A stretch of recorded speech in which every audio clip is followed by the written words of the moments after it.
Report, but down there where you're, I don't have a camera hooked up. Oh, okay. Yeah. I see Drudge Report. All right, let her rip, my man.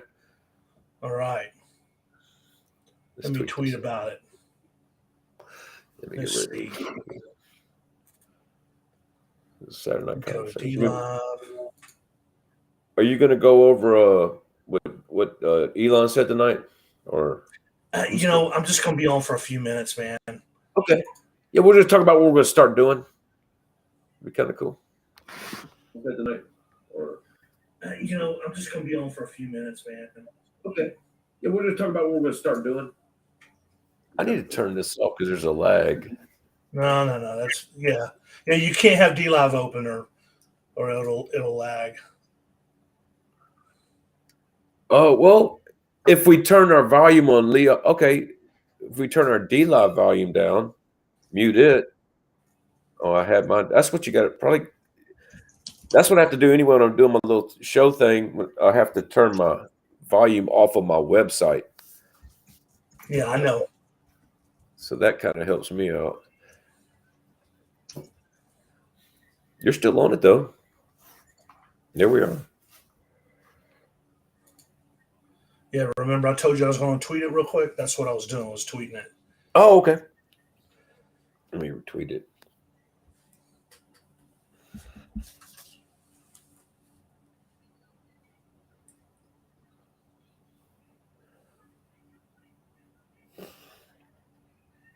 Mm-hmm.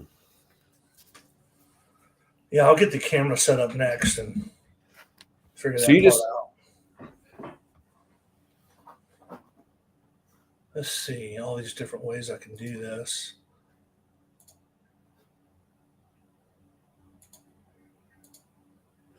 This is going to be fun. Yeah, it's pretty cool setup.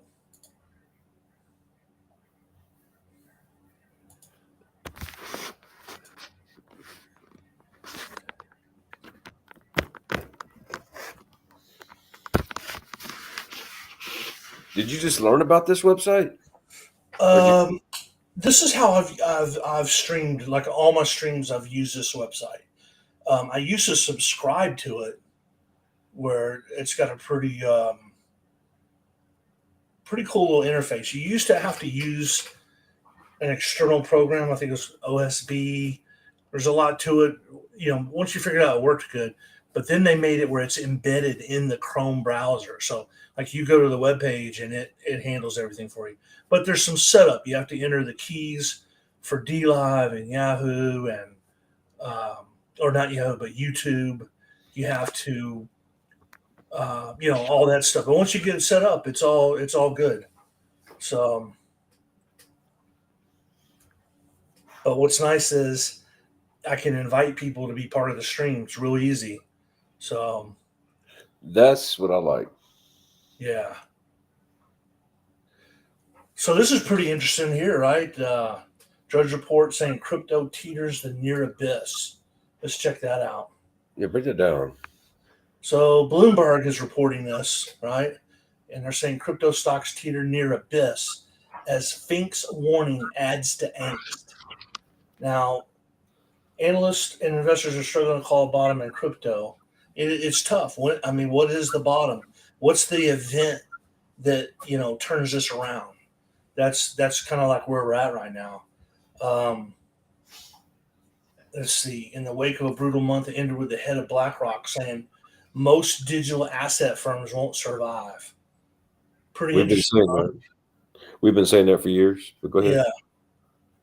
Yeah. Cryptocurrency firms, including Coinbase Global, Galaxy Digital Holdings, and MicroStrategy, all plunged more than 25% last month. The declines added to the pain of a dismal year amid a deep extended plunge.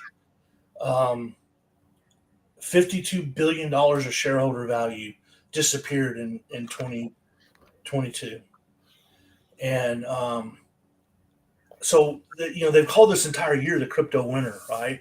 Right. Terra Luna destroyed a lot of people. Terra Luna, like, we don't even talk about it now, but it was a kind of a darling of crypto. It was like, this Duquan guy, everybody just loved him, and the high yields they were getting off Terra USD, just everyone was just saying how great it was. It was just going to keep being great, right? And it got a lot of traction in circles that weren't real crypto savvy, and a lot of these companies were basically staking in there, and then using the money they're making off the staking, which was other people's money, to provide returns to everybody, which is actually a great mechanism, and it's really kind of how the financial world works.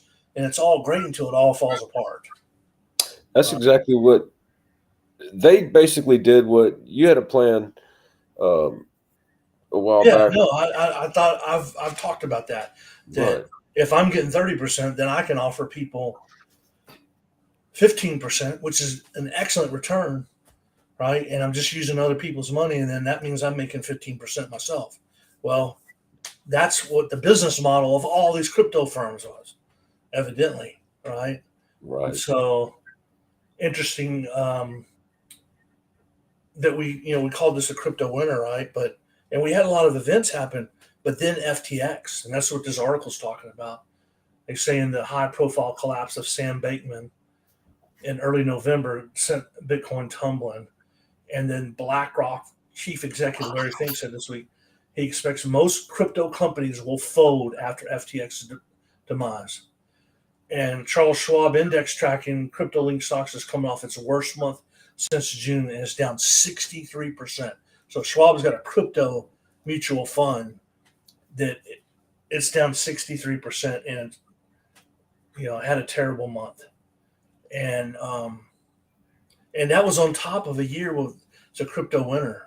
And like I was telling my wife tonight that everyone is hoping that 2023 is better than 2022, right? But that's exactly how we felt at the end of 2021. We all hoped that 22 was going to be better than 21, and we thought that it was probably going to be our year.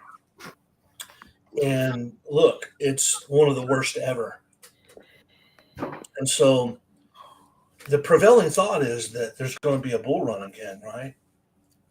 That's the prevailing thought, but we don't know. We don't know for sure. I mean, I think anybody would say eventually there's going to be another bull run. But where are we at in the cycle? How long of a bull run can we have? We've seen the technical artists, the TA specialists get on there and extrapolate from the highs and the lows and the links and all that and tell us that we should have. I mean, they're calling for a year-long bull run, right? Like the Elliott Wave artists are saying. It's going to start maybe as early as January, maybe a little later, but it should be about a 12-month run. And, they're throwing some big numbers out there. But that's that Elliott Wave. Take it for what it's worth. But this article is telling us that the entire industry is trying to figure out when this bottom is. And when everybody starts to think it's the bottom, that's when we're going to fall a little bit more. But that's when money might start coming in also and actually turn this around. This quote says, questions about whether crypto has a future have become prevalent after a year during which many tokens lost 70% of their value. And the collapse of FTX has exacerbated a crisis of confidence that had started in the spring. Few, if any, companies connected to the sector have been spared during the sell-off, even with banks like Silvergate Capital and Signature Bank taking hits. Mining stocks are the worst performers.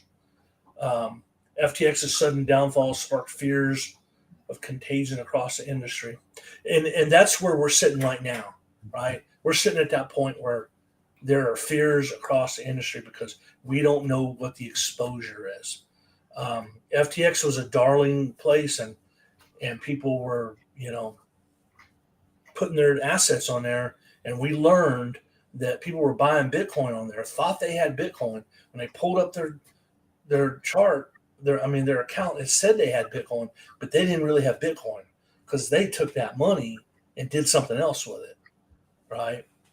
And so there's been this theory that we might see an increase, and we might see things jump up because these, fake Bitcoins are going away. All of a sudden, Bitcoins that we thought people had that were part of circulation aren't there anymore. But it's kind of complex because where were those tabulated? They certainly weren't tabulated in the free market. If they're sitting on an exchange, they're not really in the free market, equation. So I don't know if I absolutely believe that theory, but I can also see that if you take the fake Bitcoins off the table, then the real ones should have some more value. But that's where we're sitting right now. We don't know who's going to get hit, and I mean it's even in the biggest names out there like Coinbase.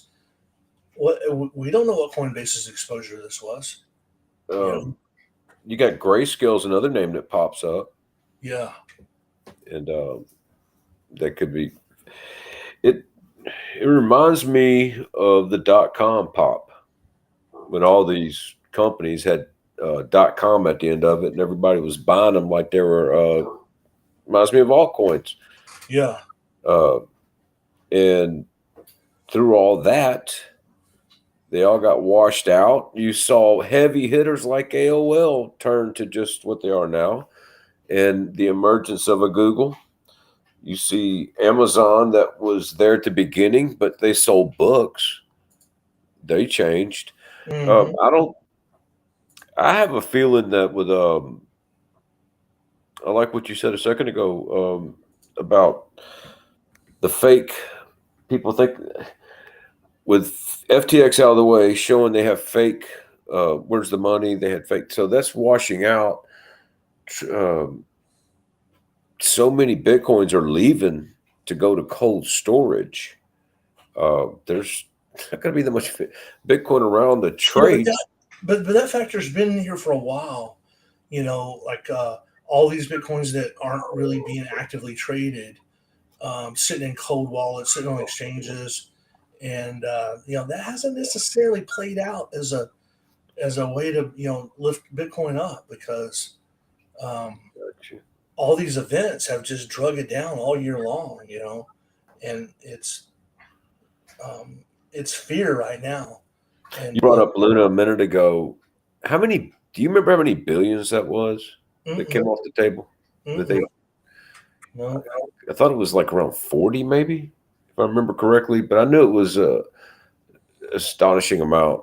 And then you have, so that started it. The FTX thing is so hard because people had a choice to go in there and do the staking with Luna. With FTX, you have Tom Brady, you have Larry David doing Super Bowl commercials. That's your exchange. So you have the illusion that, well, I don't know anything about anything, but I can go open up an FTX account and I can buy me a Bitcoin and buy me an Ethereum, and it's there. And people that did that, you add it all up, and you have people that have a little bit more income than normal people, but it's a big chunk to them. They trust it. That was really bad. So it's the same thing, I mean, it's not the same thing to a person because like Luna, you had the choice to go there and go make that dividend, go stake your money, whatever, the JST, whatever coin it was. I can't remember the coin they had, their stable coin to go with it. But the FTX had everybody. That was really hard for us because that was really bringing in a lot of people that were not non-coiners. FTX, it felt safe. Hold on just a second. That was really bringing in a lot of people that were not non-coiners. There we go. Yes. But that's what's kind of weird about the FTX thing is I was like you. I'm like you, Coinbase, Kraken, Bittrex, these other ones for a long time. And when FTX showed up, I'm glad. I mean, you had money on there. Justin Sun helped you out because you had X amount of money. I don't want to say it. I know you don't leave money on exchanges. You're a cold wallet guy, and but you did have money on FTX that was in Tron. Yeah, but I had no problem withdrawing it. Not when everybody was saying that withdrawals were paused and all that, I got on there, click, and 3 minutes later, it was in my Tron Scan wallet. So some of the news that was happening, some of the things they were claiming, I mean, I believe it, but I wish you could have somehow Well, no, you couldn't have got it out of there, but that Tron you were holding in there went up to $2. Oh, I know. Yeah, yeah, yeah. Well, that happens with low liquidity, right? Right. We know you could have got it out So, anyway if you sold it to something else. So so did you know Coinbase got downgraded? no, Yeah. there's So um, Coinbase closed at a record low November 21st and has been downgraded by analysts at firms including Bank of America, Daiwa Securities, leaving it with its lowest number of buy ratings since August 21. Coinbase shares have snapped a 4 week slide, but they're still down 80% this year. $44 billion of value have been removed, right? And then this article goes on to talk about there's a big risk with the mining stocks because this was a cold splash of water for me as I started to learn about the business world. But it's all on debt. Our entire corporate America is this huge debt play, right? And it's just leveraged in all these different directions and derivatives and all that. But the mining stocks are no different. Everybody went into debt to buy the equipment to mine Bitcoin and have all these companies associated with it. And with the Bitcoin price now and the price of electricity, it is now no longer profitable to mine Bitcoin, right? Now, unless you've got some awesome solar setup or, some, stealing electricity, and there's a lot of that. And, in the oil field, they recover waste gas and run generators, but that's not free, right? Because there is a cost to run those generators. And it's a weird thing with oil and oil wells, right?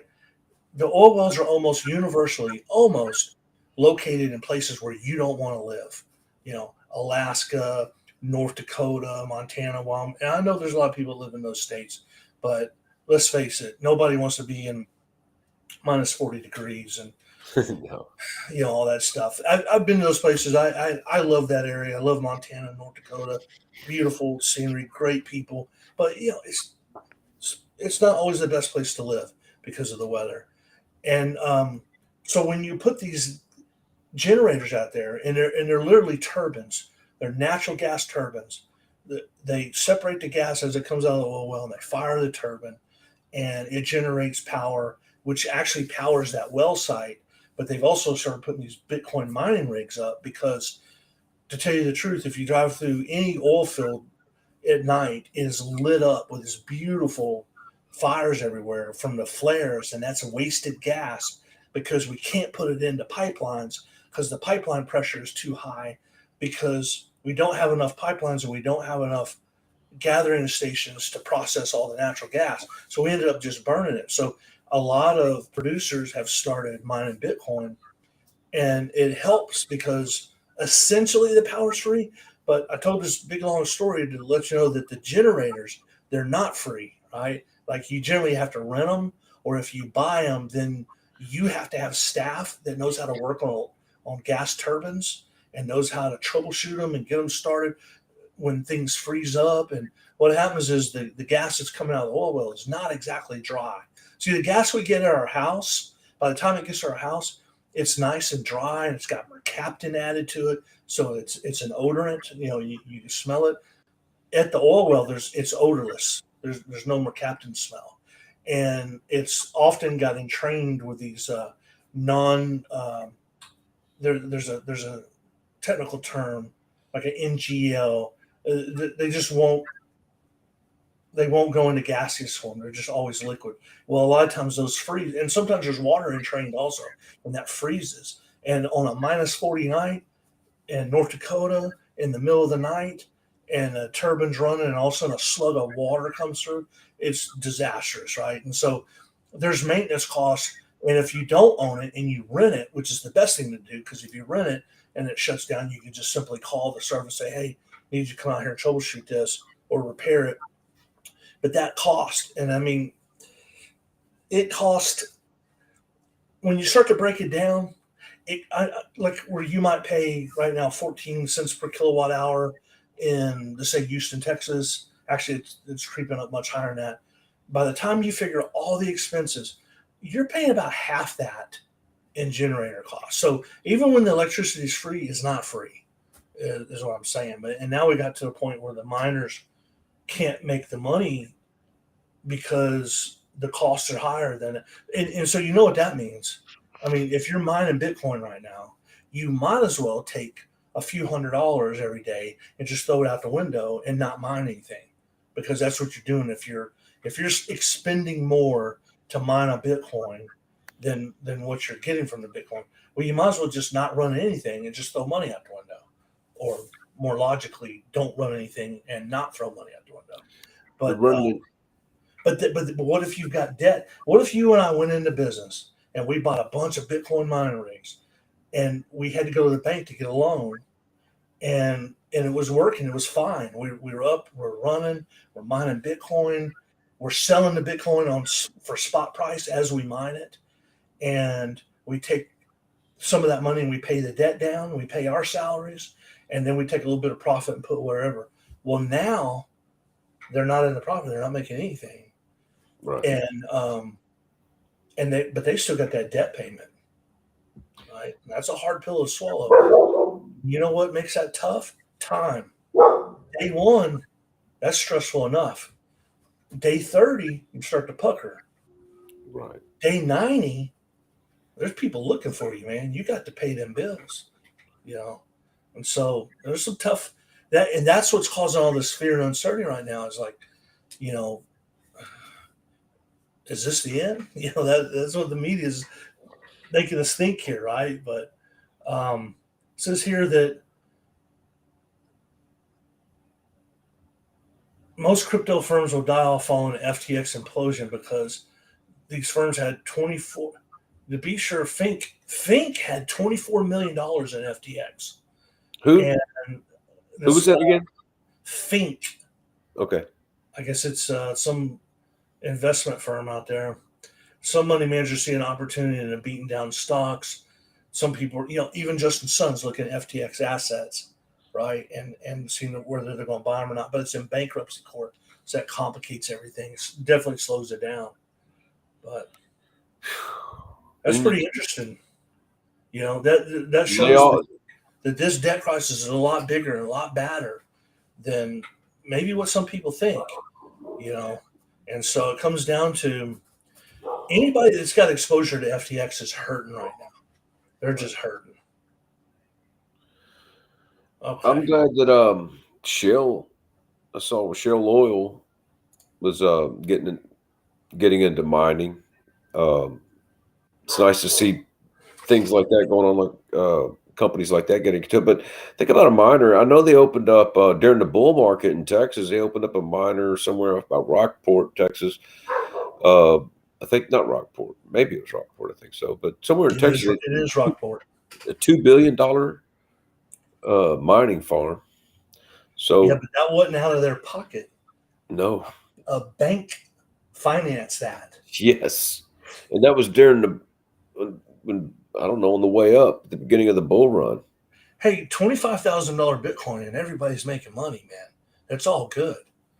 You know, it's when it gets lean like this. It's when things are different. And remember, I told you, I bought Bitcoin at $50 of Bitcoin, and I bought Bitcoin in the more modern era.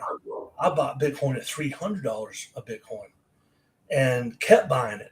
You always would tell me when I started buying. I think the first time I started buying was 7,000, all the way down to 3,500. Mm-hmm. And you kept, even then you were scaring me because you kept saying there's a lot of white space. Yeah. I didn't experience anything like that until I guess with Wink during the bull run. We went from way down at the bottom, and next thing you know, we're in a whole nother atmosphere. And then, of course, we came back down with it. And that white space, I know what you mean about white space now. Yeah. It's scary, man. It is. I'll never in my life forget buying Bitcoin at 300 and then holding it at 69,000 and thinking, wow. And what's the difference between the Bitcoin I held at 300 and 69,000? Is there any fundamental difference? No. Is there a technical analysis difference? Yes. But what is technical analysis? It's nothing. It's nothing.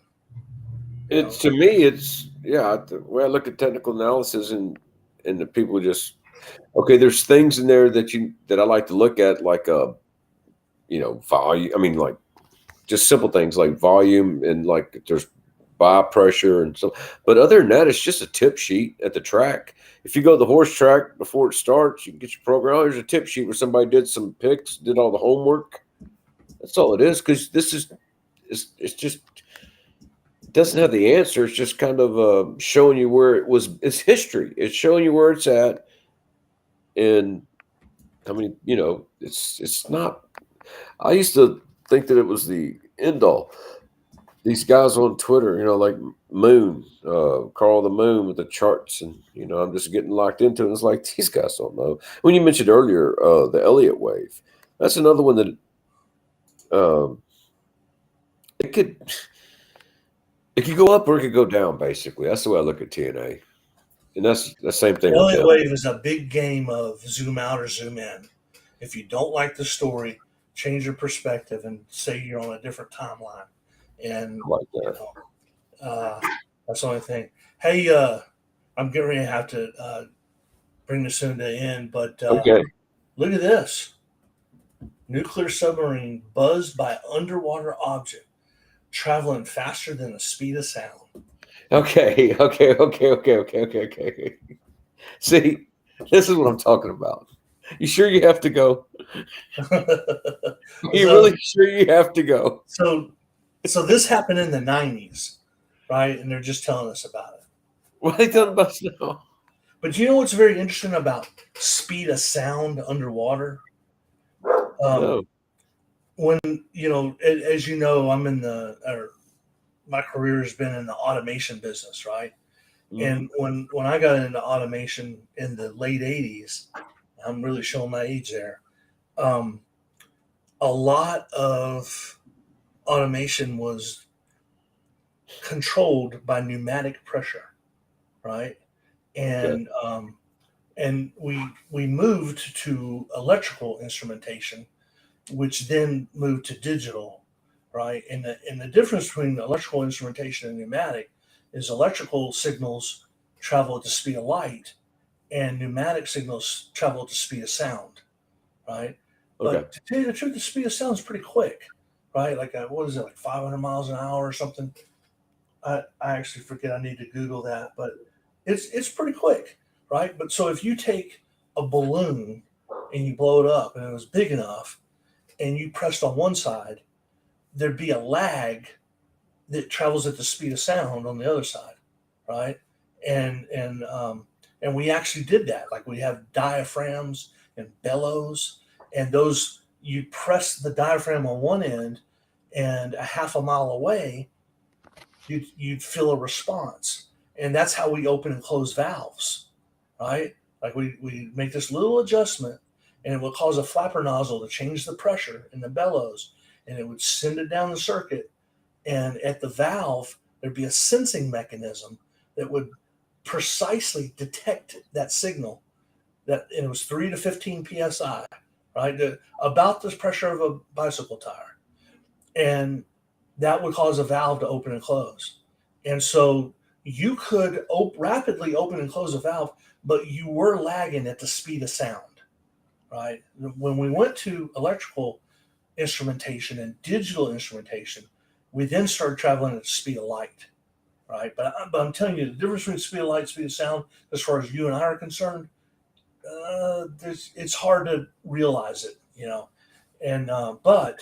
and we controlled like that for a long time. But one of the things that I learned is that hydraulic circuits work at the same speed as pneumatic, roughly, which is the speed of sound. And it's amazing to me that something was traveling faster than the speed of sound in the water, because that's some interesting dynamics there. Why are they just not telling us about it years later? Just because a scientist on a board decided to speak to a YouTube channel to reveal his terrifying experience. It was terrifying. Was buzzed by an unidentified object traveling underwater faster than the speed of sound. The claim came from a scientist who'd been carrying out classified work. aboard the USS Hampton. Bob McGuire told fighter pilot he turned UFO researcher Chris Lito how the sub was passed at astonishing speed. It was running deep and fast, and it was in the late 90s. He said the encounter was confirmed by a member of the crew who was shocked at the speed. See, I'm telling you, like above the speed of sound underwater that's some weird stuff. And we were underway, and all of a sudden to hear the sound. It's really strange because it's clear what's going on. Is something whizzing by us, and it's moving so fast I just can't believe it. See, there's this thing called the Doppler effect, right? And if you've ever stood where a train is, the sound of an approaching train is different than the sound of a train that's leaving, right? It's got a different sound to it, and that's how you know, oh, it just passed. Right. That's because the train is pushing air, right, in these waveforms that get compressed. And so as you're hearing it, you're hearing these compressed waveforms. But when it passes you, these waveforms are elongated, they're stretched out. And so it has a different audio quality to it. And we know what that sounds like. And that concept is how we spatially process all sound. And that's why like sound engineers can mess with your ears and with when you're wearing headphones. They can make you, way back when they can make you think you're hearing someone walk in or whatever, because it's all about that Doppler effect. But the Doppler effect underwater post speed of sound, that's amazing. And to be able to keep that up, that's an amazing amount of energy to keep that up. But pretty interesting. He said this. I wonder if it shook standing still. I wonder if it you have a wake up above water. I wonder if it pushed water, when it went by, if it shook that submarine underneath there, or if it just went by and just. Oh, certainly, yeah. Like if you hear it, you're feeling it. That's how sound waves work. That's like even in an explosion, like in the Great Tech City disaster when it blew up. The explosion was so powerful that they likened it to a bass wave. That's what ripped the bricks off buildings. Yeah, over here, like another town over, like in Lamarck, there's people walking around over here with glass all over them. Yeah. Stunned. An old lady told me one time. So the last sentence of this article says, McGuire said the crew didn't want to report it and didn't want to tell anybody because they didn't want to cause any problems. So you know what that means. This wasn't officially reported. This wasn't officially documented. This is one guy that was on board that submarine and said, hey, in the 90s, this happened. Now, do we know if it's true? But that's pretty interesting, right? Yeah, before you go, it's very interesting. It just reminds me real quick, last year when Captain Faber, the one that was videoed those TikToks, I said he went down into the water and, came out, and it wasn't a splash, if I remember correctly. And how can that be? Huh? Right? Because, how can that be? How can it not splash? However, when you see high divers in the Olympics, they hit that water without splashing. Real small. Yeah, there's always that, and they get judged by the less small splash. Yeah. So him being way up there, that doesn't really whoa, there were no splashes because how far he was up looking with his eye. Yeah. So yeah, it probably just snuck in there. It's probably like a bullet going in that water. Isn't that amazing? Yeah, so it really is. So that was in the 90s, but we've never heard of this happening since then. No, just in conspiracies, and unfortunately, that's not like declassified information where it was like a classified for all these years. Yeah, it's just a guy that went rogue. So you got to take that for what it's worth. Unfortunately, that's true. That's true. But I love it. You know that. I really like that stuff a lot. Yeah, that's pretty interesting. Now you're about to get out of here real quick, but Drudge Report, same owner, or is it different now? I can't remember. I've been hearing things. That's Alex Jones stuff saying it was taken over. I don't know if there's any truth to that. I don't know. But you still go to it, obviously? No, it definitely has a slant to where it's went more leftist than what it used to be. Okay. I was a Drudge Report fan from back in the 90s. I don't know if you remember, but the website wasn't that big of a deal. It started out as an email distribution list. And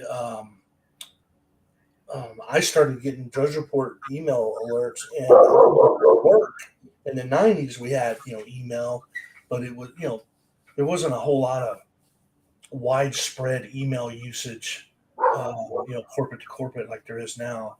And I got it, and I sent it to like a few people in the company. In the company I worked for at the time, there's like 8,000 employees, right?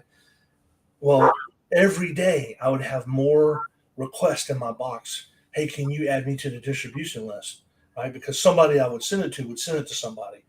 And they go, man, where'd you get this from? And instead of like reading, oh, go to drudgereport.com and sign up for the mailing list, their brain didn't work like that. They just like, hey. And so I ended up having this massive distribution list, right? Like in mid to late 90s. And it was so bad that when I went to send my morning email, the Drudge Report, that it would take like a long time to send, right? And it started getting attention from the network admins and stuff. And I remember, and I'd have a day off because I was on shift work, and I wouldn't send it out those days. And people were like, "Hey, where's the Drudge Report at?" Then it evolved to this, but yeah, it was, there was people that said that it had something to do with Trump getting elected in 2016, but then somewhere in the midst of all that, and it turned, not a hard turn, but it did turn, and you'll see really kind of a lot of leftist articles on here that would have probably never made it. I think there's an argument for saying that it's probably moving towards more balanced, because at first when it went leftist, a lot of people stopped looking at it. Its numbers plummeted. They used to brag about their numbers. Right. You don't see them on there anymore. But here are our visits. So, these are impressive visits, right? But they don't compare to other agencies now because they plummeted quite a bit. And unfortunately, that's what happens. You go woke, you go broke. It rhymes, but it's real. And it's starting to get a bit more central. And I think people are starting to look at it again. I know me personally, I would not pull it up anymore. It's not in my menu bar. I've removed it from my bookmarks. And the only way I would go to it was I would go to here, which is a really cool news site called Newsit. Right? It's all the good media is in the UK, by the way. And on Newsit, you pull up the site, just newsit.com, and it's every newspaper in the world summarized, right? All of them. TMZ, everything. And it has all these top trending articles from the various news desk. And so really, it's a really cool site. But it allowed me to check out the Drudge Report without going to the Drudge Report. That's what I used to do. So, funny enough. But you can just click on it from here and go to it. That article that you just read about the submarine, that was on Drudge Report? That is right here. Well, that makes me... But underwater object. Well, that's good that they showed it then.